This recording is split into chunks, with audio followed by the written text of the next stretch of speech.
Hey guys, it's Judy from Nutrition with Judy.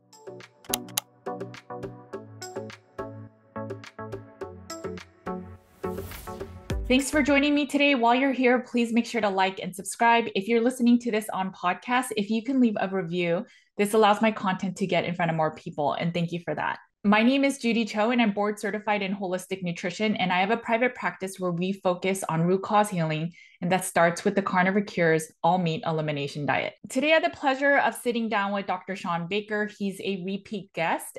We had him on last year around January because it's World Carnivore Month, and he is the creator of World Carnivore Month. I believe he said that it's World Carnivore Month number 6, and it's also the month of his birthday. So happy birthday again, Dr. Shawn Baker. Dr. Shawn Baker is a medical doctor and is the co-founder of Revero. He is also an orthopedic surgeon, a world-leading authority on treating disease with medical nutritional therapy, such as the carnivore diet, an Amazon best-selling author, a world champion athlete, an international speaker, podcast host, and nutritional consultant.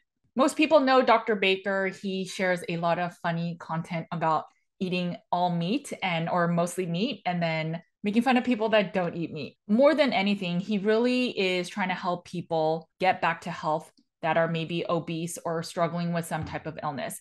In this conversation, we talk a lot about controversial things, controversial in the sense of censorship, anti-meat propaganda, as well as a lot of the narratives in this carnivore community that as it grows, how much of the things that are recommended, whether it's lots of fat, whether it's organs, whether it's carbohydrates, how much of this is really needed to thrive.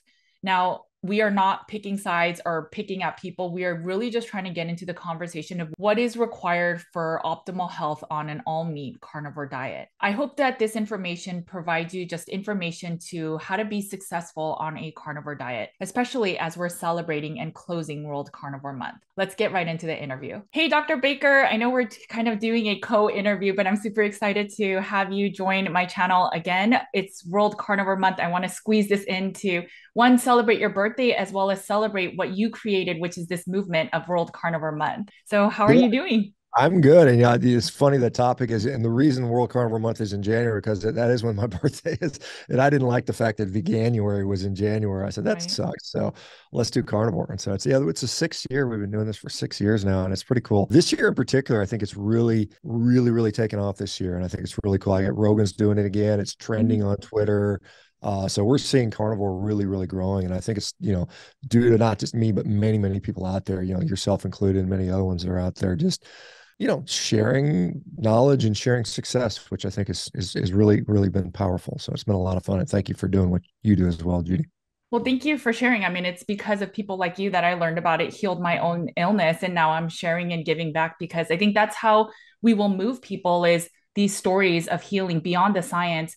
A lot of people are more motivated to heal when they hear people's stories of I fixed this because of just changing my diet. And it's so simple, but there's not enough messaging out there. So again, I'm thankful that you created World Carnivore Month. Yeah, it's been fun. It's been fun to see. It's fun. It gives people a little taste, a little taste of that. And I always get all these people like, wow, I can't believe it. I still feel so much better. My back pain went away. I lost 12 pounds. I got off 2 medications. It's really cool. It can happen in a short time. So it's been a neat thing to do. Yeah. So the last time we had you on, you were just talking about Revero and how you'll be doing funding. And so this is just kind of like an update. Is there any updates you'd like to share about Revero and where it's heading?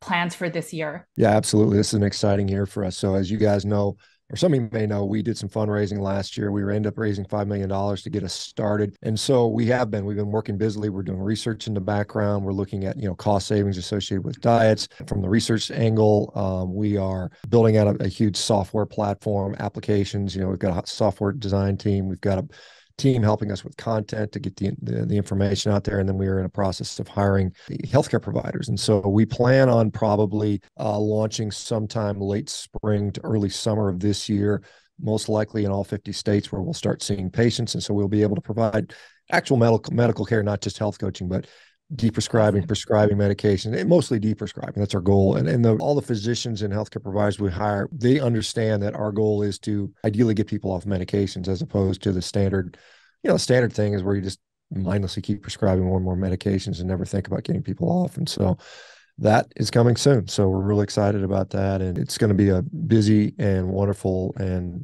fun year for us this year. That's awesome. So would people be able to use you as a third party network for insurance? Eventually. So initially we're going to start like I mentioned to you earlier before we recorded that we're going to go what's called B2C. So we'll go directly to clients or customers. Okay. They can access us directly. There's going to be a fee associated with that. And then we've got, the next sort of step in that process is going directly to companies that are self-insured. So they cover the health costs of their employees. Obviously, they stand to either lose a lot of money or gain a lot of money, depending if their patients gets or their employees get sick. And so if we can get on those guys and say, hey, we'll take, whatever percentage of your employees you want to take care of, we can make sure they're healthier, therefore saving you money, saving everybody money, and then ultimately helping the patient. And then eventually going to insurers and saying, hey, look, we'd like to offer our services as part of your insurance plan. And that precedent's already been set by VertaHealth, who has been doing something similar directly with type 2 diabetes. Now, we'll be able to handle much more than type 2 diabetes. As we've seen gut health improvements, mental health improvements, autoimmune improvements, on and on and on. So we'll be able to probably be fairly broad in the conditions we're able to treat. That's awesome. I want to shift topics to this, obviously, the discussion of as carnivore becomes more popular, there's so many different narratives of, what works on carnivore. Some people say you need carbs. Some people say you need high fat. Some people say you need organ meats. And there's all this nuance now in the community. And back when I started 5 years ago, it wasn't like that. And I love that the community was wholesome. And it's not as, I guess, one, and I know as people heal, maybe people have different opinions of how it works. What are your thoughts on all this stuff that's going on in the community now? Well, I don't know about wholesome or not, but I mean, I think that, there was a definition of what a carnivore diet meant. And it Right. meant basically animal products, maybe a little bit of spice and some tea or something like that. But the essence of it was animal products. You're avoiding plant foods. You're certainly not eating much in the way of carbohydrates. That was what was going on. This was a healing protocol that the original people, and I wrote this book, the Carnivore Diet, and it was published in 2019. And this is where the term became popular. I created the popular term, the carnivore diet. I didn't invent eating meat, obviously. The influence that I got was from people like, Amber O'Hearn and Charles Washington, the Andersons, and other folks that had been doing this for, decades before I'd even heard of this. And I mean, basically, their observation was people that were eating just plain old meat were doing well. They didn't care if they had organ meats. Who cares? Maybe they did, maybe they don't. It's not essential. Certainly they weren't telling you to, slurp down honey and eat, 50 bananas a day or whatever. That wasn't part of it. And that worked for them and it's fine. And I think there's some value in understanding that. And I think that's an important concept. And I think for many people, and then, the other thing is, you get people like, Liver King and some of these guys eating raw organs and they're eating their raw testicles. And honestly, most people are kind of repulsed by that. I mean, Right. I am. I mean, I wouldn't do that. Is it the worst thing in the world to do? Maybe not. I know you've discussed potential toxicities associated with overconsumption of liver, and there's guys out there talking about vitamin A toxicity now. And I'm sure there's something to that to a degree. But I mean, if you go back to the earliest influencers of this modern carnivore diet, and you look at even like guys like Stefansson, the explorer, Right. the Canadian explorer of Icelandic heritage, who went up and lived with the Inuit for, a decade. And he flat out says, look, you just need meat and fat. I mean, that's it. That's the only thing you need to survive. And I think that very statement is very true for the vast majority of people. And I think anybody that says you must consume, X amount of organ meats or you must consume X amount of carbohydrates to be healthy, I think that's not a true statement. I think that's basically maybe for that person they felt better doing that, but to blanket say that this is what you must do and the only way you can do a carnivore diet. Like I see people right now saying that if you're cooking your food, you're doing the carnivore diet wrong. And I'm like, well, humans have been cooking food for a long time. Now, if you believe in an evolutionary model, then that period of time is maybe as far back as 1.5 million years ago. Even if you don't believe in that and you believe in a creationist model, we've been cooking meat for 8,000 Right. years. So I mean, we're well adapted to cook food. And I think the sort of, the belief about gorging on organ meats, now you have to put fruit in there to save your thyroid or whatever they're talking about, the data doesn't support that, at least in my observation. I see a lot of people do the carnivore diet, probably as much as anybody or more. I've taken data on thousands. I've got survey data on 12,000 people doing this diet. If you look at the Harvard University study where they talk about, I specifically, I helped them set up that study. And I said specifically, I had nothing to do with the results of it, but I said, hey guys, make sure you ask a question about organ meats and stuff like that. And they specifically did. If you read that study, it basically says that organ meats Supplementing with organ meats had no positive bearing on the outcome. It did not prevent nutritional deficiencies. It did not lessen diseases any more than without it. So again, that's just what the results are. Now, there are people out there that maybe have a financial interest in making you think that you have to have organs, and they coincidentally they sell supplements, and I get a little skeptical when I see that stuff, which I think most people you should be skeptical, I think, in many cases. Right. Agree with so much of what you just said. I work with just carnivores or mostly meat-based or ketogenic diet focused clients and patients, and a lot of them maybe they started with some organ supplements because they felt that they needed it. But when we run lab works, it doesn't move the needle enough. I just interviewed Dr. Cho, who runs the Low Carb MD podcast, and he was telling me that a lot of his patients that have low folate levels, they take the grass finished liver supplements because that's supposed to be high in folate. But he found that no one was improving their folate markers until they took the standard I guess a higher quality supplement of folate that was third party tested, and then their folate markers went up quickly.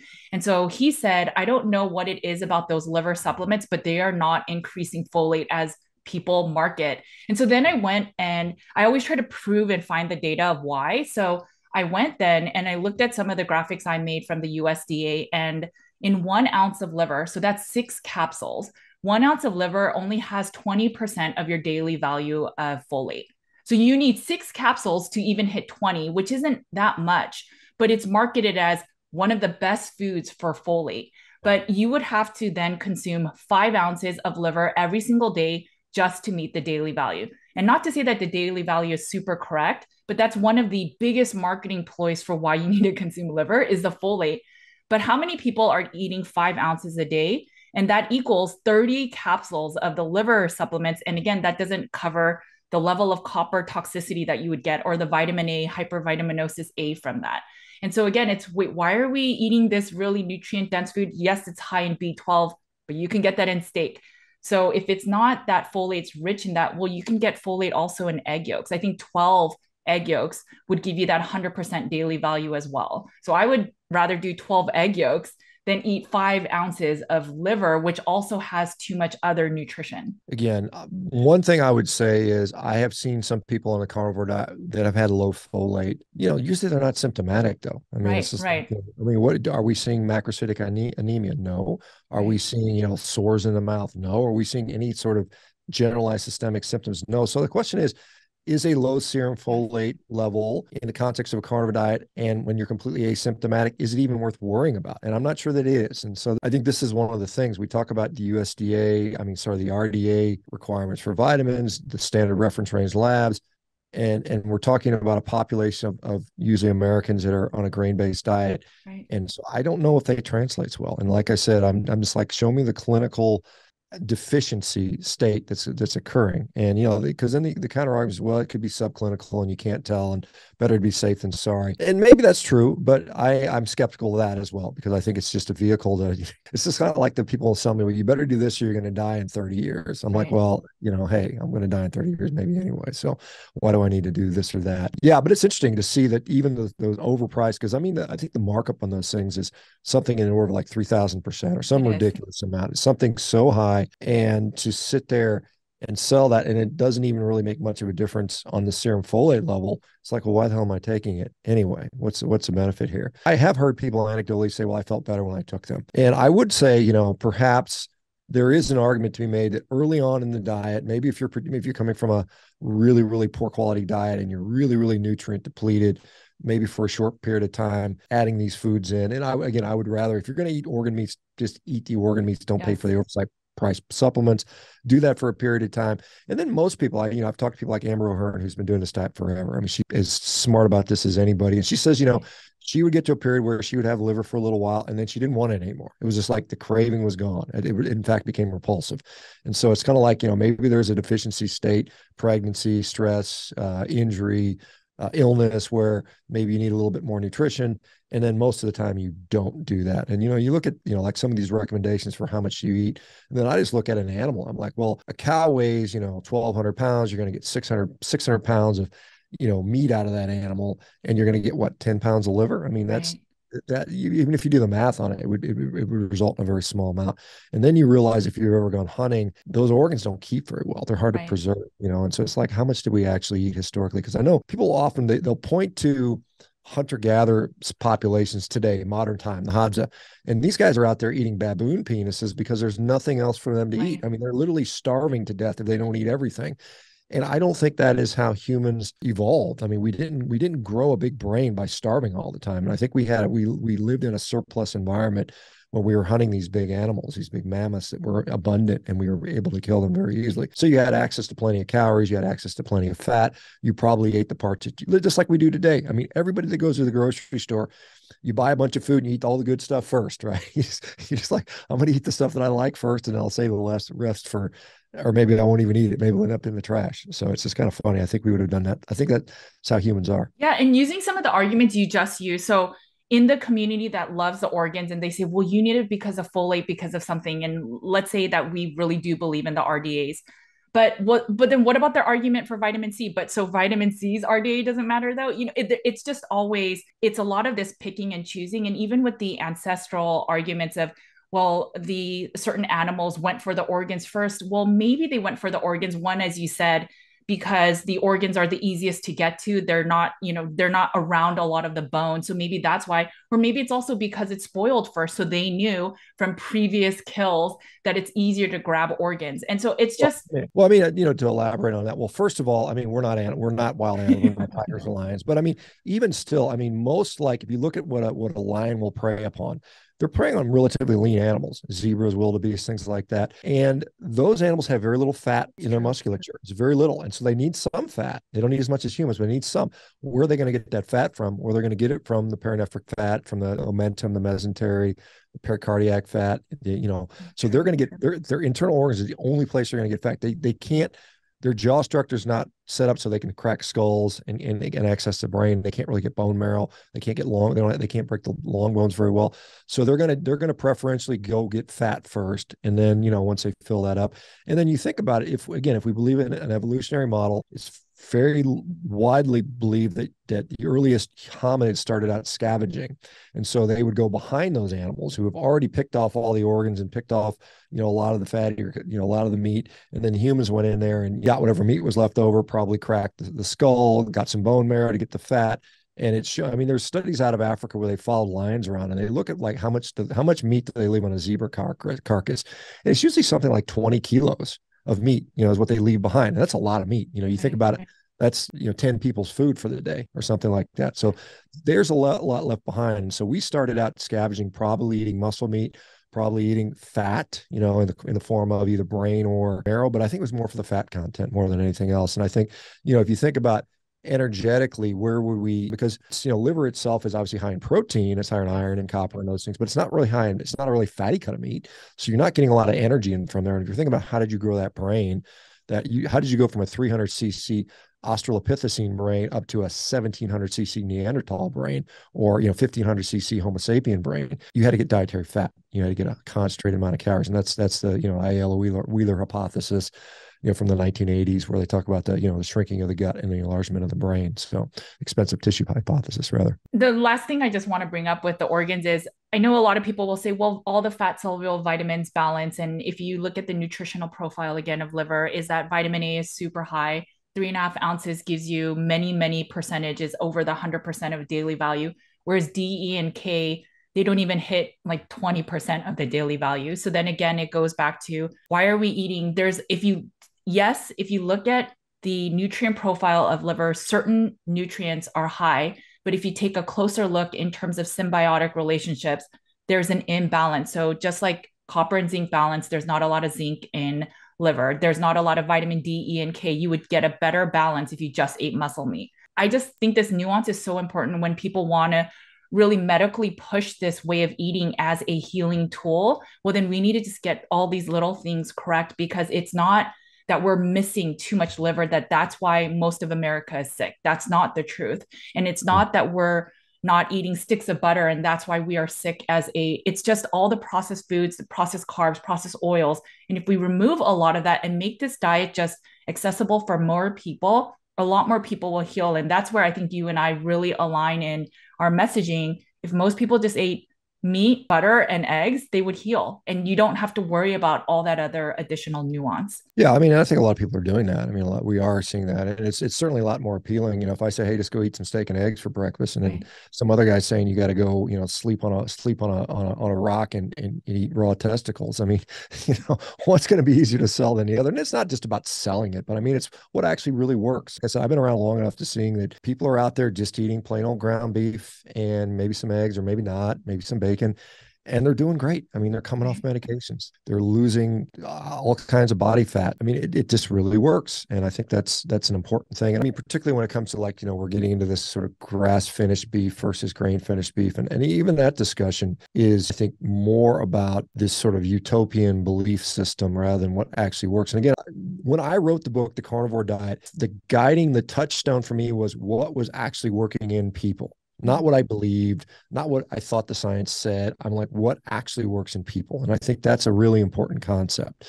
And I think, because you see it day to day in the clients you have, and I see it in the people I see every day, and I see what really works and what's necessary and what's unnecessary. And again, like I said, there's always going to be people that are opportunistic in any environment, and they're going to say, there's a new trend. Let me jump on this and set up my, we start seeing people that all of a sudden, well, I've been doing the carnivore diet for 37 years. Well, who are you? I never heard of you before. I It's know. just like these people come up out of the woodwork, and they're all of a sudden they're like, yeah, well, okay, I guess you never decided to talk about it until 6 months ago, I guess, Sure. right?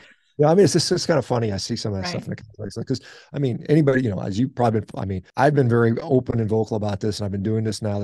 I'm starting my 7th year. I started doing this in 2016. I've got the receipts. I've been showing pictures of meat and steaks for 6 solid years. It's kind of funny. And I know the people that I believe have been really doing this for a long time. What has been proven to work over the long haul, like you said, you got people in there, they're pushing organ meats real hard. And then, 6 months later, like, the carnivore diet doesn't work. I better eat a bunch of fruit. Right. Maybe the organ meat was actually detrimental, particularly to the degree that they're pushing it to the success of this. And it caused some of the issues that they're attributing to, quote unquote, the carnivore diet, as was sort of told to them by their elders, and they didn't listen to them. Like, you guys are wrong. It's like these kids telling their parents are wrong. I You're know. wrong. Your experience doesn't count. You're wrong. I know a better way because I can read the literature, and I'm a whatever. These are my credentials, and I must be smarter than you. And I'm like, man, I think you can a lot of times you can leave it up to people that figure this stuff out, cultures that figure stuff out in many Right. cases. And there's a sort of wisdom of the crowds, like Tim Noakes likes to speak about. And you can kind of figure out why is this working? And then you can kind of apply it. And as what we're doing is saying, wow, this is really great. These people have figured out something that really works. Let's export it out to a lot of people with ulcerative colitis or whatever the issue is. And we're seeing these great results. And that's really the really exciting part, I think. Yeah, I fully agree with you. And I think when it even comes to carbohydrates, I know that there's a lot of these advocates that maybe they were eating carnivore once and then it didn't work. And then once they add in carbs, which is sort of a stimulant, they feel better. But it's just how long does it take for them to maybe not feel better anymore? And if it was really a true statement that you need carbs, then how are you subsisting? How am I subsisting? How are we thriving on? And there's so many of us, and it's just the logical, okay, so maybe there's a species of humans that need carbohydrates, but for some of us, we just don't. The logic is just, from a logical perspective, it's just not there. And I think that's part of the issue. I think if magically all the carbs in the world were just to disappear tomorrow, and then humans had access to unlimited quantities of meat, I think everybody would do fine. I think everybody, Agreed. because it's really a choice. I mean, yeah, hey, God, there's cake. It tastes really, really good. I like that. I want to eat that. So I'm going to justify it in any way I can. But honestly, like I said, I'm on World Carnivore Month. I mean, I'm eating nothing but red meat and water right now. And, throughout the year, I'll have some eggs and I'll have a little bit of dairy occasionally. And that's my normal pattern. But I literally feel the best I ever do when I'm on red meat and water. And I've done red meat and water for 3 years straight. I mean, I've literally like nothing else and no problems. And I was like, well, I'll put some eggs in here and play around a little bit. But I mean, so clearly we can survive without carbohydrates. Gosh, I break world records without carbohydrates. And so Yeah. it's kind of like, how are you, saying that it's absolutely necessary? It's certainly not for everybody. I mean, at the very least, you can say some people can do fine without carbohydrates. I think that's the minimum conservative statement you can make. I mean, if you even go back 100 years ago, I mean, how many foods in the grocery stores today didn't exist 100 years ago that Right. we have access to now? And some people can't live without that. I can't live without my whatever, my sourdough bread. I can't live without my, cheesy doodles. I can't live without my Oreo cookies. They didn't even exist 100 years ago. Of course you could have.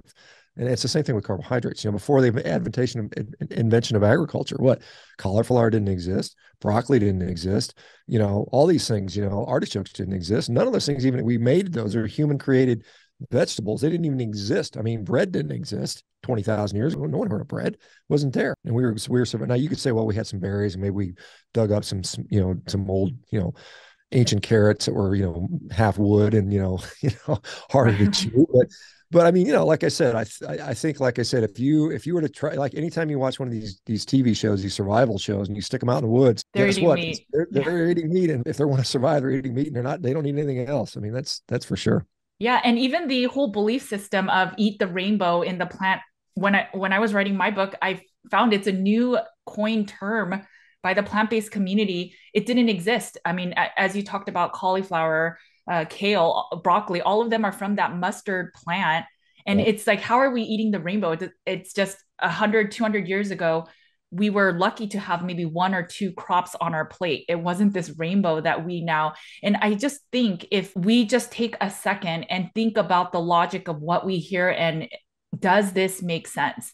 And if we were to just take that pause and think about it, we would not be in a lot of the health issues that we are today. Well, of course, yeah. I mean, it's like I said, our food system is absolutely abysmal, and I mean, I think you see it in. I don't know if you're paying attention, but I know the FDA just approved the GLP-1 agonist for 12-year-old Oh, good. kids, obesity. Okay. And so you've got these kids now that it's just gonna It's crazy.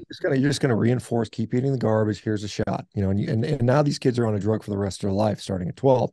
Otherwise, they have this rebound obesity due to fat cell hyperplasia. And so it's just like, we're just ignoring historical, and it's not even that old a history. It's like you said, go back 150 years before we had mass, transport and for refrigeration. You could not eat 90% of the food pyramid. I mean, it just would not have been available to you year round for sure. And so it is. And all those people survived, and they were our great great grandparents, and they made it somehow, right? Right, And, right. they weren't dying of, people say, well, their life expectancy wasn't as long. And, it's like, well, they had a high infant mortality rate. They had, infectious diseases. They were, it was a much more challenging environment to live in. But at the same time, the human species has propagated for literally thousands and thousands, if not hundreds and hundreds of thousands of years in Homo sapiens, eating a very limited diet. I agreed. What are your thoughts about? I mean, obviously, it's very hard to not come by all the anti-meat propaganda where we should be eating, I don't know, like an ounce a day. I don't even know what the recommendations are Seven, at this point. seven, 7 grams of red meat a day is Eat Lancet. seven It's grams. crazy. So I did some research on anemia around the world, and it's still really rampant. There's been no improvement since year 2000 in mothers that are able to conceive, as well as young children under the age of 5. There's a lot of anemia. So it is, I think, personally unethical to recommend people in these poor countries to not eat meat. And so I think that's where the Bill Gates and these elitists in the world are saying, so these Americas and these other well-off countries should start reducing their meat count, which is absurd. What are your thoughts about the anti-meat? I see egg prices skyrocketing. Do you have any concerns with access to meat? Well, yeah, I do. I mean, I think that certainly could become an issue. See what's happening in like the Netherlands, where they're trying to get Right, 3,000 farms shut down. right. I see. There, I mean, it's just kind of like the given it, and the problem is there's been so much propaganda for so many years that the average person thinks it's a good idea to cut back on meat. That's the sentiment out there. If you look about that, not in the carnivore community, the low carb community, where people have been, hearing the anti-propaganda, I suppose, but the average person still thinks, well, yeah, I like meat, and I think the plant-based stuff is garbage, but I think in general we should cut back on meat. I think that's a very dangerous thing, and you are right. Like iron deficiency anemia is one of the number one leading deficiencies in the world, and it causes Right. a tremendous amount of suffering, women, children, and for a lot of stunting, things like that. So we have a lot of problems throughout the world. And Bill Gates has said that he believes that all Western developed countries should go to fully synthetic meat, and obviously he's invested in that, so he's got a conflict of interest there. And I think the problem was that, certainly with the plant-based options, people are seeing it's highly processed, just junk food. So most people understand this is just more garbage. So at least that message is out there. Most people understand that highly processed junk is not good for them. Even if they believe they need to cut back on meat, they can't eat that. And so what's the next thing out there? Well, then people are starting to hang their hats on cell generated, cellular agriculture, the so-called Lab grown clean meat. lab grown meat, whatever you want to call it. And that's got huge problems. Number one, it's probably more environmentally taxing due to the reliance on monocrops for inputs for those cells. The cells just don't grow out of air. They need food. You got to feed those cells. And what are those cells going to eat? Well, the protein's going to come from soybeans and peas and stuff like that. And the glucose is going to come from sugar crops. And so you're still just further deriving this monoculture agriculture, this sort of degenerative system to do that, plus all the fossil fuel inputs, plus all the antibiotics and antifungals and antiviruses, the antiviricides that are required to keep those cells sterile because they don't have an immune system. Remember, Right. a little petri dish of cells has no immune system. So what's going to protect them from infection? Well, it's clean room, ideally, but you've got to keep transferring these cells in subsequently bigger and bigger reactors to get to the final stage to scale it. You can make a small batch, you can make enough to feed, a few hundred people, it'll be kind of a niche boutique thing, but to scale it to the size to feed 300 million Americans or 8 billion people, I don't think it's doable. So I think that's something there. So I think for the long foreseeable future, we're going to be dependent upon meat as part of the diet. If we care about human health, and that's the question. Do they care about human health and well-being? And maybe some people don't, maybe as far as they care about their own family's well-being and not beyond that. I also just think that as much as these scientists and researchers are smart with the lab grown meat, yes, there's that whole environmental impact that people don't even think about. But I just am skeptical that a human can create everything perfectly in a, lab made animal and it's nutritionally correct. I just am skeptical that we can do that in the lab. They're even talking about, they're going to make it low fat, or they're going to make it, they're going to lower the saturated fat and increase the polyunsaturated. I mean, they're going to artificially manipulate the fats to what they think is healthier, the Walter Willett version of meat or something like that. And I think that's going to be a big problem. And, it's not only that, but, these cells, which are getting very limited inputs, right? Compared to like a cow is out there grazing on literally thousands of different plants. I mean, they're out there, they're not just eating straight up grass, they're eating all kinds of forage. They actually concentrate a lot of these nutrients that are in there. And so if you look at the work of Stefan von Vliet, formerly of Duke, now he's at Utah State, his paper shows that there's something like 50,000 unique compounds in beef. 50,000. And you're not going to replicate those in the lab because you don't even know what half of them are or how to get them. You're going to be messing with something that we symbiotically co-evolved with. We humans co-evolved eating ruminant animals. And I mean, I think you take that out of the equation and you end up with sick humans. And that's what we have, because we've largely, as you know, I mean, the average American is eating 2.4 ounces of beef a day. That's a minuscule amount. Right. That's not enough, is what it is. That's why when vegans say, well, everybody, even these meat eater omnivores are B12 deficient, because we don't eat enough meat.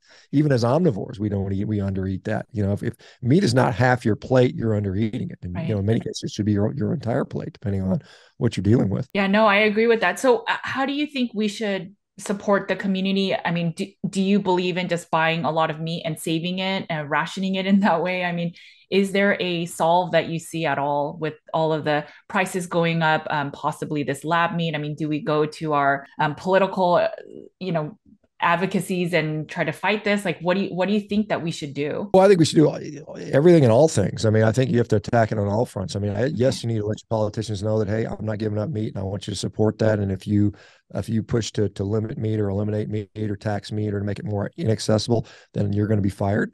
I mean, that should be step one. Obviously, you got to support those ranchers on the ground, because there is a big push to centralize the food system and patent the food system and heavily control the food system. So we need to decentralize. We need lots of ranchers. We need lots of farmers to continue to produce our food.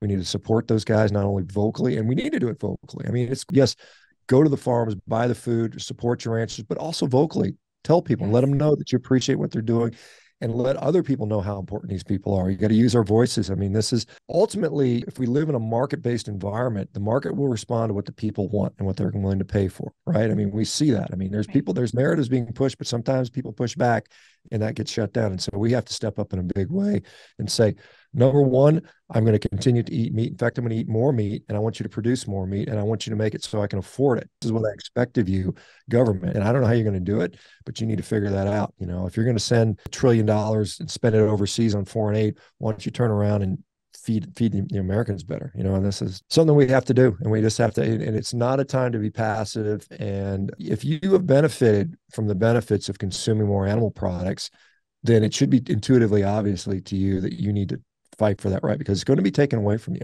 Right. I mean, there are people that whose whole life, their whole mission in life is to eliminate all meat on the planet. I mean, just think about it. Those people exist. I And if know. they go unchecked, again, the squeaky wheel gets the oil. And so these are the people that will eventually change how you eat, whether you want it or not, unless you do it the other way. That's why I'm so vocal and passionate about opposing this stuff. I think you need to have that counterbalance there, and I think people should have the freedom to consume the food that makes them healthy, and whatever that is, whether it's a vegan diet, whether it's a carnivore diet, whether it's a Mediterranean diet, I don't care.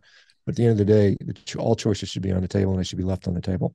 I agree. And I think it's also just the simplest way we can do this immediately is the way that we vote with our dollars. So I try not to support non-meat foods, not because I care too much if we purchase it, but just so that if I purchase that less, then maybe it won't be around as much. It's one less vote against that product.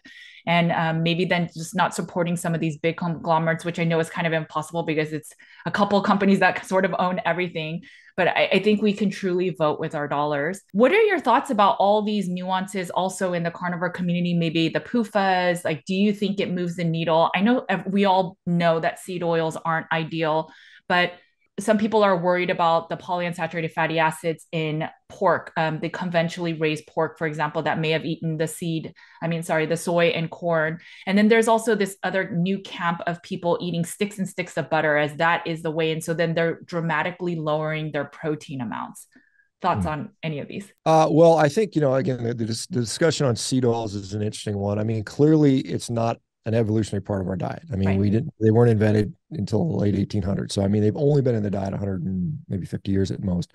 So, I mean, I don't care what you believe we ate 1,000 years ago, whether it was a lot of fiber or not much fiber, mostly meat, we weren't eating these oils. Now, are they directly deleterious and harmful to us? There's plenty of literature that would support that supposition. Now, there's other people like Walter Willett will say, well, it lowers LDL cholesterol, and that's the holy Right. grail. Right. And anytime you lower LDL cholesterol, it's the greatest thing in the world. And obviously, I say that somewhat facetiously, but some may just think, well, maybe because where do we find these seed oils? Well, mostly it's in processed food. I mean, that's where most people get interestingly, it's kind of funny. Most people get their polyunsaturated fat via seed oils through processed food, whether it's potato chips and bread and sauces and all this garbage. Most people get their saturated fat from processed food. It's interesting. Only about 3% of our saturated fat consumption, standard American diet, is actually coming from things like beef. So most of it's coming from desserts and dessert snacks. And so, you might have some milk product that's mixed into a cake or something like that. So, I mean, again, it could be confounded by that. That's Sure. that thing. But, like you said, is it a deal that if you have conventionally raised pork and they're fed some soy and their omega 6:3 ratio, or their absolute amount of polyunsaturated fat is elevated? I think that's a small potato issue. I think, like I said, maybe for some people it's an issue. I don't think it's enough like, oh my God, no one should eat pork. I mean, now, full disclosure, I don't eat much pork because I prefer beef. I mean, I just prefer beef. But I mean, pork is the number one meat eaten around the world. Right. And if you look to like places like Asia, like Japan and, different regions around there where people live to be 85, 90 routinely, they're eating a hell of a lot of pork. And I guarantee a lot of that pork, particularly these days, is going to be conventionally raised. And so Right. the question is it that detrimental? I think probably it's not that big of a deal. I think, there's bigger things to worry about, and like I said, for the average person doing the diet, hey man, just eat what you enjoy, eat some pork chops if you like them. It's obviously it's often a more affordable meat than beef is for a lot of people that are on a budget. Pork tends to be a little cheaper. So I don't worry about so much about that. I think you can probably, it's one of those things where it's kind of like, this 80-20 rule where you can get Right. most of the stuff done. And then, maybe if you're still having some issue, maybe you can dial that back or shift it around or something like that. But again, to make a blanket recommendation that no one should be eating conventionally raised pork or no one should be eating conventionally raised beef, to me is just not, it's not necessary, and it's not true for most people. There may be exceptions to that. Yeah, I think if people were to just start carnivore with the meats they enjoy, even if it's just grocery meats and conventional, most people will find healing. At a certain point, if you maybe are sensitive to histamines, or if there's something else and then you want to dial into maybe quote unquote cleaner meats, then fine, you can try that. But a couple things that I've just tested with my clientele is there's a blood test that you can do. It's just you just prick your finger, put a drop, and then they will read your omega-3, omega-6 counts. And what there's a Dr. Bill Harris, he just focuses on these omegas a lot. And he's done a lot of research and basically says your cells will try to find the balance before it gets sick. So even if you're eating a ton of omega-6s, it's not going to be one in the same in your blood. So if you are eating a lot of omega-6s and you're still kind of healthy, your body will do that balance to try to be like that 4-to-1. And over time, as you're sick, maybe that will shift a little bit. And as I've done a lot of blood work on the omega-3 6 test, it's only like $90. And I see the same thing. So people, they can eat only higher fish and maybe that will move the needle a lot. But whether it's grass finished cows or if it's these conventionally raised pork, there's no real difference in the omega count. And it's just, again, without data, I think there's a lot of people that say PUFAs are bad and in pork there's a lot. And so therefore we should be limiting it. But where's the proof in that? Where's the clientele and the data that actually shows that? Because I see in my blood work with my clientele that is specifically eating carnivore that does not hold true. Yeah, I mean, this is all a longevity, supposition, a heart disease supposition that, if we raise our omega-3 to 6 ratio, we're going to somehow protect ourselves from heart disease. And this is based on observations of population, Japan, Inuit. And it turns out, it's interesting, there was a recent study out there that showed that actually was not a reason for their longevity or not longevity. In fact, I know, like I mentioned, Amber Horn, she pointed out, it's like, there's a lot of other factors that make these people in Japan live longer. It may be that they consume more omega-3 in the form of fish, but it may be because they're not obese. It may be because they value activity. There's a lot of things that are reason there. So the omega-3 is still a hypothesis that it provides longevity based on, again, population studies, epidemiology, which are subject to a whole bunch of confounders. So it may not even matter anyway. And again, I will say, I don't know how to predict the future. I don't know if carnivore is going to make people live longer or shorter. I can't know that. I mean, I don't think anybody, I don't think you can say that for any diet. What I can say is that I can see people that are sick and they get healthier. If we stick to that as our sort of goal, I think we're going to do a lot more good rather than saying, well, because we see this all the time. We see these conventional nutritionists. Well, yeah, maybe you got better and you cut out your symptoms. You don't have an autoimmune disease anymore and you got off medicines. That's okay, but you're really risking your health in the future. How do you know that? You don't really know that. So, I mean, again, I just say, hey, let's take sick people and make them healthy today, tomorrow. And then let the chips fall where they may after that. Mm-hmm. And people can, I literally interview people every single day that have recovered health issues on carnivore. And I always ask them, hey, what about if your heart disease risk went up? What if this is going to take 5 years off your life from heart disease? Almost without exception, every one of them says, I don't really care because my quality of life is so much better. And I don't believe it anyway, but even if it were, I feel so much better with this that I'm not willing to change that. So I think that's something we have to respect. I honestly think probably the omega-3, the omega-6 ratio is probably overemphasized. And I remember I had a discussion with Paul Mason about this several years ago. And I said, hey man, I don't know that it's actually the deal. And he and I went back and forth, and finally he conceded. He said, yeah, I think you're right. I think it may be not something that's that important, but you are right. If you're really worried about it, just eat a hunk of fish once a week, and you're gonna move your omega-6, your 3 ratio way up relative to that. You eat a piece of salmon once a week, and that'll change it more than whether you're worried about poof of pork or grass-finished beef. Just eat a hunk of meat once a week, a hunk of fish. I love that you say if it makes you feel better today and in this foreseeable short term. I think that's so important instead of worrying about what the future, and no one can predict the future. I think that's such a powerful, what you just brought up. What are your thoughts about when you eat super high fat? So there's a lot of people, even in the ketogenic space, that the reason why they eat lower protein and then maybe they add lots of MCTs or butter or whatever the other fat is, their argument is, well, ketogenic diets or keto diets are muscle sparing. So therefore it's okay that they're eating only like 40, 60 grams of protein for somebody that's like 200 pounds. What are your thoughts? Is it okay that we're eating that little meat? It doesn't work for me. I can tell you that. I did that. I did that approach. I tried that. I tried a fairly low calorie, very high fat, relatively low protein, and I lost a ton of muscle. I got down like right now I'm 257 pounds and I feel pretty good. This is a pretty good weight for me. I'm 6'5". I'm a big guy. I got down only down to 204 pounds. Oh, wow. I mean, I was pretty good looking at, 230. I was pretty shredded, ripped, super lean. And then I just kept losing, and muscle just started coming off me. And that was something. So I think there is, again, I think there's a range of fat that we exist in that's pretty comfortable. It can be anywhere from 50% up to maybe 90% of our calories coming from fat. Some people are going to fall in that spectrum. I mean, Right. you're not going to survive very long eating 70% protein. I mean, you got to have a decent amount of fat. I mean, but then there's a point where what is too much? And, like I said, if you're gobbling down sticks of butter every day, I mean, again, you can just look back to historical precedents. It's like you look at how our digestive system is set up to absorb things. We're designed to eat whole, unprocessed natural foods in the most part. Once we start turning things into powder, a la flour, a la sugar, a la Right. protein powder, once we start concentrating nutrients like butter, is this concentrated fat, that's not a natural thing for humans to eat. We just never did that. And our digestive system is not designed to set up to do that. And so, you get this, weird stimulation of incretin hormones. You've got GIP proximally and GLP distally, and it's a very temporal sequence that's supposed to occur and over a period of, there's a very specific time-directed fashion we're supposed to digest things. And when you're eating concentrated fats to that degree, you kind of bypass a lot of that stuff. I see a lot of people, they have a lot of steatorrhea. I mean, it runs right through them. Right. Right. That's an issue for sure. Yeah, but I mean, under protein. And I guess, the argument is how much protein do you need? You listen to guys like Stephen Gundry, who's saying, well, you're swallowing all this mucus and you're absorbing protein from that. I say, okay, so you have the snot and spinach diet or something like that. It's not very practical. My bias has been towards preservation of lean mass, athleticism, being strong.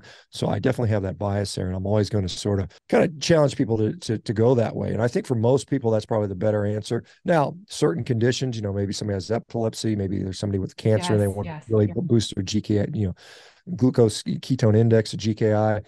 You can make that argument maybe, but I mean, I don't know that, if 70% of the calories in my diet is coming from butter and I'm barely eating protein, I'm going to do that for, months on it. And I've seen these people on social, I only ate 12 sticks of butter a day for a month or something. I mean, I don't know, whatever it is. It's just kind of like, to me, that doesn't make sense. Just intuitively. I mean, I guess some people say it intuitively doesn't make sense to eat steak every day, but I'm like, there are literally animals in the wild that do this. There's no wild animal that's eating butter every day. I mean, it's just like, that doesn't exist. I mean, it's kind of like, where do you even draw even another animal analogy to this? It's interesting to see. As someone who has a very, unconventional dietary practice, both of us are kind of on the fringe anyway. It's like, well, you got to look at these people and say, well, hey, man, if it's working for them, let's see what happens. But at the end of the day, I guess the problem is a lot of people are starting this diet in a very unhealthy situation, morbidly obese, and really almost anything you do in those people is going to make them lose weight, But then when you start talking about how do I get fit and lean and muscular and strong and active,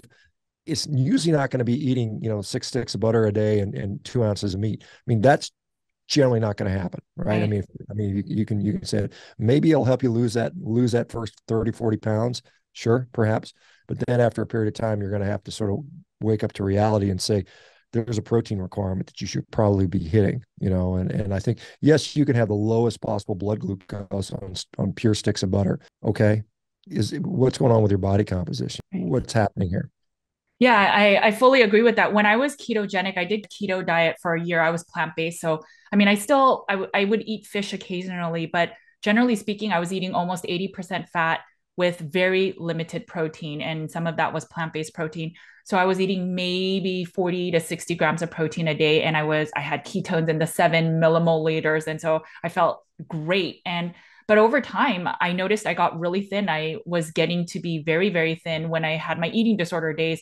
And ultimately, when I shifted over to carnivore, yes, I gained a little bit of weight, but I think it was because I was more on the emaciated side. And then I started building more muscle. And as I work out, I realized even if the science proves that being in a ketogenic state and ketones are muscle sparing, I don't want to hedge on that bet and assume that, well, my ketones will save my muscle mass, because I know that muscle mass is what will give you longevity. I heard a scary statistic that 60 women over the age of 65, if they fall, there's a 50% chance that they will never walk again. And the way that to circumvent that is having enough muscle mass. So I don't want to risk personally not eating enough protein and saving my muscle mass, so that hopefully if I even do fall, that I can walk again. And so I think that's where it's concerning.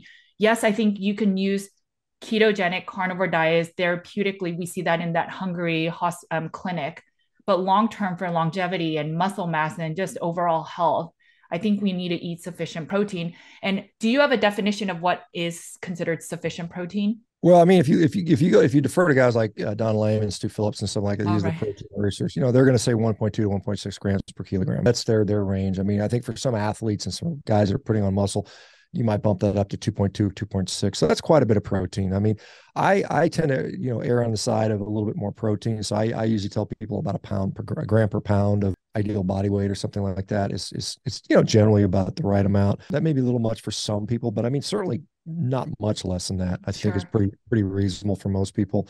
I mean, and that also lines up with caloric requirements. If you look at like, if I'm a 200-pound male and I need to get 2,500 calories a day, I'm looking at something like 200 grams of protein and 200 grams of fat. That's 800 calories of protein, and what is it, 200 times 9, 1,800 calories. If that's 2,600 calories, that's probably about what I need. And if you're thinking about from whole food sources, and again, if your diet isn't 90% butter and you're going to eat an actual food that's a whole food, you're going to get that much protein anyway, and just from a caloric requirement. So I think that's a pretty reasonable place to start. And I think, again, you can dial it up or down, based upon your results. But again, if you're, like I said, when we're losing weight, we want to try to preserve as much lean mass as possible. Right. And multiple studies show that the best way to do that is eat sufficient protein, and then also strength train, and while you're losing weight.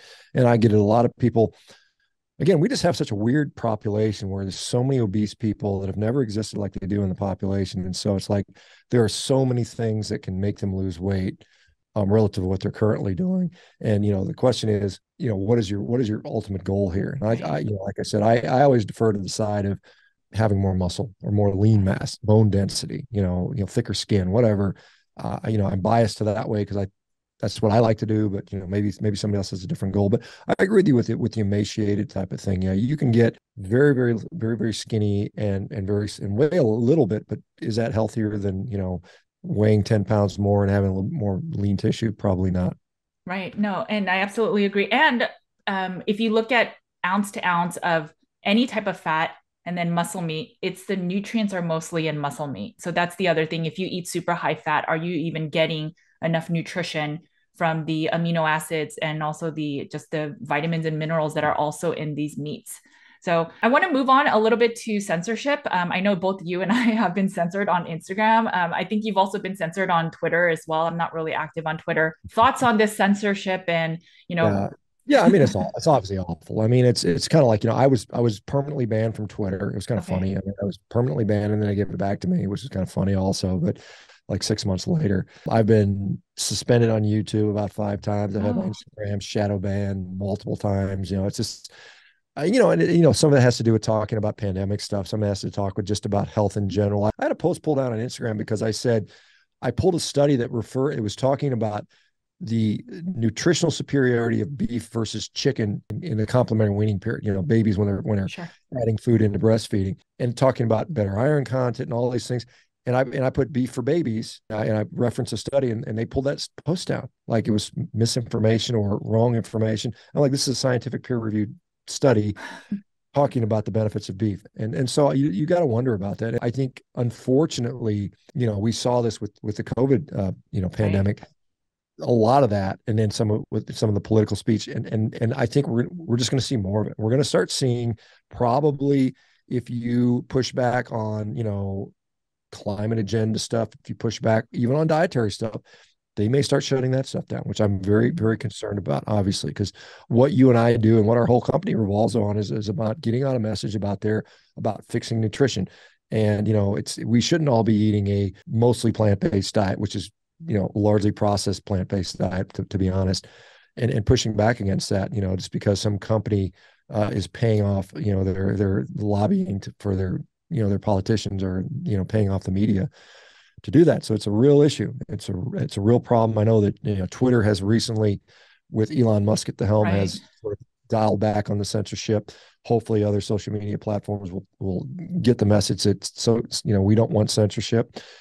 Like I said, the best disinfectant is sunlight. If you're up there spouting out garbage and stupid stuff, enough eyes on that will basically it'll either work or it won't. It's like carnivore. It's like when I first started talking about carnivore diet, it's kind of crazy to me when I first witnessed it. And then I was like, okay, I'm going to try. And then I experienced it. I said, well, I'm going to share my experience. And there were people saying you're crazy, you're stupid, why are you doing this stuff? And here we are 5 years later, and we've got, gosh, tens upon tens of thousands of people now that have literally regained their health. And that never would have been allowed to happen, or never would have happened had myself and some other people been silenced early on. Right. And so I think that's something that the only way discoveries occur is when people are looking. And, some of those discoveries are faulty and they're wrong, but some of them are right. And if you just say, hey, the science settled, we're not talking about anything else, and we're done, and we're going to get what we get. And where we at as a society, we're in a bad place right now. 42% obesity rate projected to be 50% by 2030. I mean, we're not in a good place. And so we need a lot of novel ideas out there, and censorship is not the way to get those. Yeah. And instead of censoring or being open about everything, they'll have now support for, healthy at any size, instead of, well, maybe we need to start doing things to change our diet and things like that. I was censored for sharing that fish, if you are worried about eating fish and the mercury levels, that on the CDC website, I shared ingredients on certain shots, and it was deemed misinformation, but it was literally a screenshot of the CDC's website. And so my concern more of, I do agree the censorship is real. I had a colleague that was censored for saying that a drink that she was sharing was great for breastfeeding women. And because she used the word women, that was also flagged. But the concern is that people are reporting these, and that's why it gets flagged. And it's just that whole policing in our society these days. It's pretty unfortunate. Just use the word women. What do you mean? So instead of saying human, because she was saying this is for, the gender thing, it Oh my was God. gender bias. I know. Breastfeeding women is considered. Yes, she got dinged for that say one. breastfeeding peoples, I guess. Yes, she was supposed to say breastfeeding human. Oh my I'm God. not even joking. I know. Yeah, I just saw that UCLA has just banned the word field. Oh, I Like heard that Stanford is banning like field. saying guys or It's crazy. I mean, it's just gotten nonsense. I mean, gosh, I hope, and maybe hopefully there's a place where normal people can go to interact. People that are offended by everything. Because I mean, after a while, it's like you're just you not can't going say to anything. there'll be no interaction. It's like I'm Right. not even going to interact with you because I don't know what I'm going to offend you for. I think now, if I'm not mistaken, I think if you say this is an obese person, that's offensive. You're supposed to say Oh, this is a person living with obesity. It's like, because if you say obese person, you're making their whole identity as a person. got I it. know Okay, it's okay. just crazy times. And I just say fat people. I mean, I'm just crass. I'm just like, I don't really care. I'm gonna call it like it is. And if it offends somebody, I don't care that much. I mean, I want to get the message out there. And ultimately I want to help people that are obese Right, or overweight right, or fat or whatever you want to call them to get healthier, because no one really wants that in my mind. And I think if you talk to most of them, they're like, I would much prefer not to be morbidly obese. I would prefer to be at a healthy body weight. And I'm adopting this healthy and undersized mantra because I can't lose the weight and I feel that I'm stuck in this situation. I have to live with this. And it's what I got to do for my mental sanity. I guess I get that. But I mean, at the same time, ignoring it or glorifying it or promoting it is not going to make it go away. It's only right, going to make it happen more frequently, because more and more kids are going to be, you normalize it, and then the kids expect it. By the time I'm 20, I should be 40 pounds overweight. That's, a girl. I mean, they expect to see that. And then, and then I'm probably going to be on some, GLP-1 agonist, taking shots, right. every day or every once a week for the rest of my life. I mean, this is becoming normalized. And who benefits from that? Well, we know who benefits from that. These pharmaceutical companies, these processed food companies, and the government employees that get the kickbacks from them. This is the whole, it's all a big con, for sure. And the more obese people there are, the more money somebody's going to make on that. And so I think that's where it's coming from. Yeah, I think if we were to just, call a spade a spade, and if we were to just not accept it, then people will have to figure out how to, if we just didn't glorify that it's okay to be overweight or be beyond a certain health size, because hey, we should love everyone. But if we were to just say, no, actually, that's a sign of illness, then maybe people will be forced to do something about it rather than, well, I'll just take the medicine, I'll just take the metformin or the insulin or this GLP-1 now. And that would push people, as you're saying, to change. And the more we accept everything, the more we listen to these higher ups and these agendas, we are sicker than ever. People are on all these mental illness medications. I mean, that's where I suffer from, was debilitating depression and anxiety. And I don't suffer from that anymore because of the change of my diet. Whereas my psychiatrist told me, you will have to take antidepressants for the rest of your life because you were kind of born with just a low mood, and that's okay. And as soon as I change my diet, I don't have those days. And if people were to just fight for more instead of having to live with these medications, because if you're obese and you're happy, maybe it's okay. But if you're not and you have aches and you're ill, then there is another way. And I think that's what we're both trying to share. I liken it to, back in 1954. No, I think it was 54. Yeah, we had 45% of Americans smoked cigarettes. That was the all-time peak. Now we're down to 14%. And why was that? Because the government said smoking is bad for you. The Surgeon General put out a warning, and companies started to ban it in their law in the workplace. You couldn't smoke on planes. I don't know if have you ever smoked flown on a plane where they allowed smoking? No. I did that when I was younger. That was awful. I mean, I took some international flights as a kid, and people were smoking. I got out there, my eyes were blood red, and it was just awful. But we still allow that, and then we made a concerted effort nationally to do that. We need to do the same thing with the ultra processed food. We just need the Surgeon General needs to declare this as a health hazard, and we need to ban it we start banning it. I mean, that's ultimately what we need to do. Until we're willing to do that and, suck it up, you're going to lose a lot of money. Somebody's going to lose a lot of money. We're going to end up with these issues. And I think if we don't have and the problem is, back when, 45% of the people were smoking, 55% weren't. Right now, 99% of the people are eating ultra processed junk food. I mean, everybody's doing it. Everybody's addicted to this stuff. I mean, literally the standard American diet is an eating disorder. I mean, if you want to look at eating disorders, that is a definition of an eating disorder. It's a definition of addiction because it harms you, and it's harming you, and yet you continue to do it over and over again every single day. I know it sounds draconian and it's anti-freedom and that type of stuff, and I see that, but I mean, I think, what is it going to take to significantly change our chronic disease epidemic? We need to first declare it a public health hazard. I mean, I think somebody needs to go out there and say, and put warning labels on, even if you don't ban the food, which I don't think is going to happen, but at the very least, say you get a pack of Oreo cookies, it says, warning, this food has been shown to increase your risk for diabetes, cancer, and heart disease, right on the label. And until we're willing to do that, we're going to get what we get. And why don't we want to do that? Because drug companies are going to be making Wegovy and semaglutide and whatever else is going to come after that. And they're going to keep just injecting medicines in these people to the tune of thousands of dollars every month. And if you look at the federal lobbying budgets, I mean, pharmaceuticals, number one, they're up there, the biggest lobbying agency in the country. And that's just what they report. And what are they doing under the table? Who are they bribing? No one knows about. A lot more, I'm sure. Right. And if people were to just change their diet, the pharmaceutical companies would just not have enough sick people to treat. And it's just, it's like such a simple fix. But it's just so concerning. As we're closing, as people listen to this that may not have even tried a carnivore diet or maybe have just dabbled in it a little bit, are there any tips that you recommend for people that are just getting started?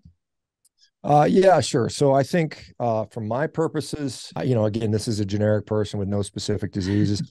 Enjoy it. Make food you like. Include a little bit of variety in there. Eat enough. My gosh, most people, if you come into it with the mindset, I got to restrict, it's already restrictive enough. You don't need to just restrict calories.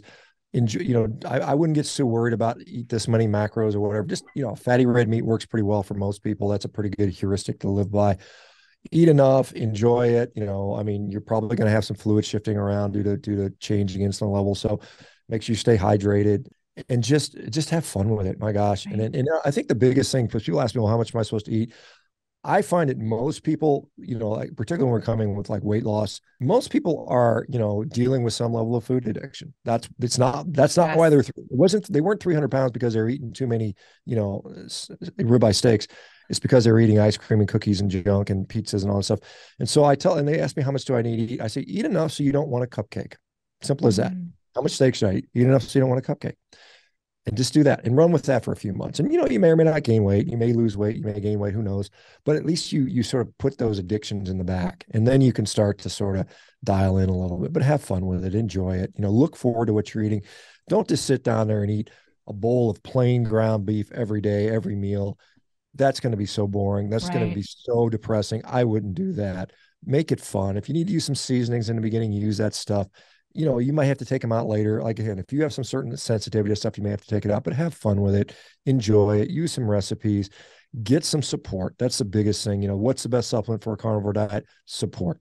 Vitamin support, right? That get people that are gonna encourage you, that are gonna challenge you, that are gonna motivate you, that are gonna be there to answer your questions. And there's all kinds of resources out there. I know you've got something. I've got carnivore.diet, Revero. There's lots of other communities out there. Go utilize some of those things. Have fun. I mean, enjoy it. Don't worry about it. Just chill out, relax.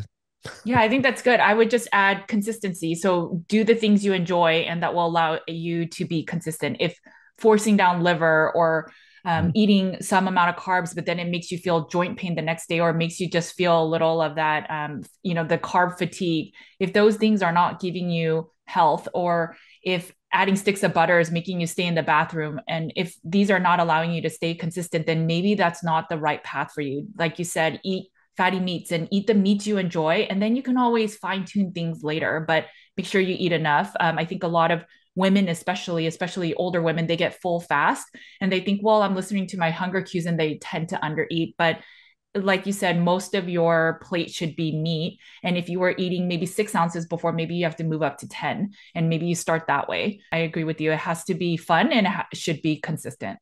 Yeah, I mean that's a good point about the hunger, and a lot of people, it's very satiating for a lot of people and Yes. satiety provoking, and so you might undereat. And so, like I said, if even though you're not hungry, if you're tired, if you don't have any energy, if your mood is down, you just might need to eat a little bit more. Yeah. Maybe just have a little bit. Maybe increase your food by 20%, and go from there.